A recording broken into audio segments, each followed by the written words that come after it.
Bhubaneswar convention centre ठारे अनुष्ठित हेब पंचम जातीय चिलिका विहंग उत्सव जनवरी 6 तारिख रु 12 तारिख जाए चलिबो।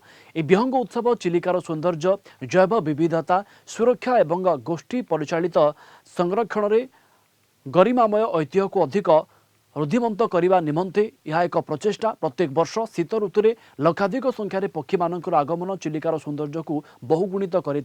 उत्सव में उपमुख्यमंत्री प्रभाती परिड़ा मुख्य अतिथि भाव में जोगदेवे।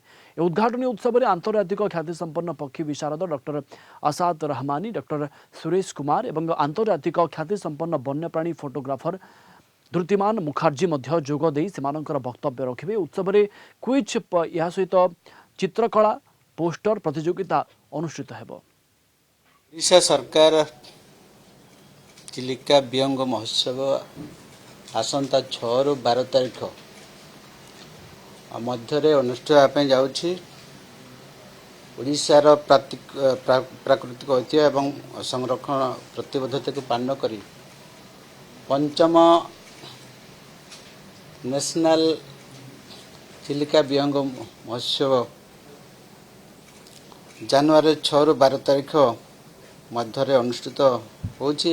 उत्सव आम एक गर्व एवं गौरव एवं ओडिशार प्राकृतिक एवं परिवेश सुरक्षा एवं संरक्षण अभिवृद्धि करने अवसर रे ताकू केमती भल भाव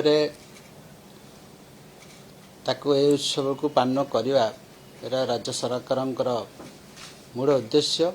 ओडिशा सरकार उपमुख्यमंत्री WCD डिपार्टमेंट श्रीमती प्रतिभा परिड़ा महोदय जोग देवे।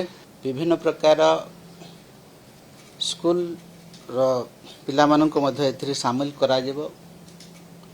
तांकर परिवेश बा हमर विहंग मानकर चढ़ई मानकर चित्र कड़ा प्रदर्शन करवा।